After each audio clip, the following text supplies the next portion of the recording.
Hello, my name is Meerah and I'm a Lorekeeper in one of Yogg-Sothoth's libraries, and today I wanted to tell you the story of Woosa from Black Desert. Woosa, or Hyeon, was born in the year 3973, 25th under Yeongjon's reign, 2nd month, 29th day. Though they are twins, Hyeon was born second, and thus is the younger child, while Go-yoon is her older sister. This was the day when neither sun nor moon saw fit to grace the sky, and it had been foretold that if the king and queen had one child, it would be a prince, but if she had two children, it would be princesses. Due to her weakening constitution, the king foresaw that his children could possibly be born on that day when no sun or moon was in the sky. About a month later, the king would speak to his minister, Hyeon, who was also his father-in-law, to talk about how the children were not blessed by the gods, and that a calamity would strike their community if the children were spared. He ordered his minister to destroy all records of the queen even becoming pregnant and giving birth, but Hyeon begged him to reconsider, as the princesses are still the king's children and the minister's grandchildren. The king agrees and tells the minister that the only place left that the children could go would be Hwadam's Wudo school, where they could grow up and train and live their lives despite their apparent curse. Hwadam, anointed of the king, sought an audience before his royal majesty. A dough-wielder of the Wudo school asked unto the Hwadam,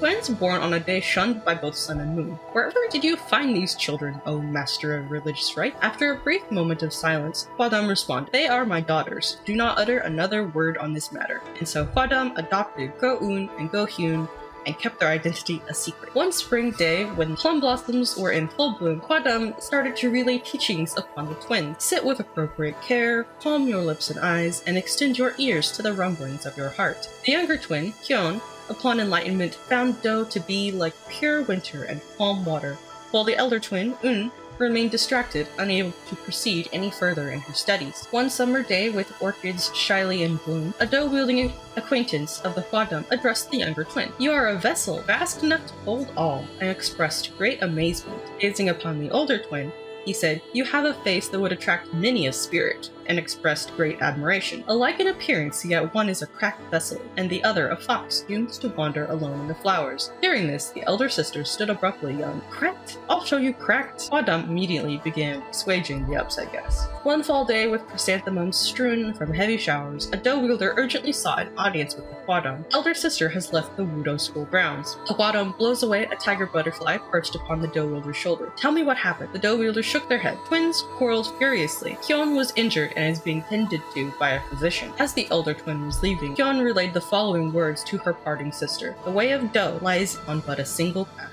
Yet this message, retold, did not register to the Hwadam's ear. One winter day, with snow piled up upon the bamboo forests, the Dwado sage Gildong was worrying over the elder twin. "Once the moon rises tonight, you will never be able to return to your former self. Are you sure you wish to do this?" Yoon, gently caressing the fox spirit, drew a butterfly in the snow-covered field with her flower leaf charm. "If I was concerned with the price I shall pay in the afterlife, I would have never set foot in the Dwado school to begin with, for this is the way of dough set before me." Moving forward, as the girls grew, Woosa rose to the station of inheritor and young master of the Hwadam Wudo school. She was sent on an important mission involving the Blackstone. Blackstones were known to the people of Land of the Morning Light, and of the southern continent's use of them as fuel, but their use in Land of the Morning Light is strictly prohibited. The reason for this is that the effects of the stones are reminiscent of the Black Death, which once devastated the Land of the Morning Light 40 years prior. She stood next to the head master Hwadam when a king's messenger came with a confidential order from His Royal Highness. He says that Blackstone corruption is rampant and is poisoning the people and disrupting the balance of the land, and the king has tasked the most elite dough-wielders of the school to investigate and do what they can to mitigate this problem. Hwadam entrusts this task to Hyeon, reminding her that this would not be an easy investigation since the Blackstones were being traded in small quantities in secret among the wealthy. He also tells her that they must hurry before the Dwado school interferes. Hwadam also brings up Hyeon's sister, whom she calls Yoon, and a traitor. The investigation firmly turns up a lead, and Woosa follows that lead to a place in the mountain where a Blackstone trade is to take place. Woosa does succeed in taking down those negotiating the trade, or at least the hired henchmen, when her sister, the Maegu, interferes, as Hwadam predicted the Dwado school would. The twins fight, and the eldest sister Maegu ends up snatching the Blackstone. The advisor who is facilitating the trade of the Blackstone then reveals himself to be a nine-tailed fox. Twins fight the fox, and Maegu, or Un, manages to escape with the Blackstone. Time passes, and the truth of the sisters' birth is revealed to them, and they find out that they are princesses. The sisters receive an invitation to travel to Balanos across the sea and meet a person named Elezra. I assumed to get more information about the Blackstones and the Oduksini, but but this is never actually said. The girls have to travel together on a boat to Balanos, and they bicker as usual. Megu calls Woosa a fraud, and Woosa, who has a huge ego and anger management issues, uses Stormfall and ends up sinking their boat. Luckily, they were close enough to land that the two of them are able to use their dough arts to make it to shore. We start here with Woosa's secession questline. Woosa traveled across Meerah with her fan, and it is implied that shortly after arriving, she too was inhabited by a black spirit, and she wandered for 10 years.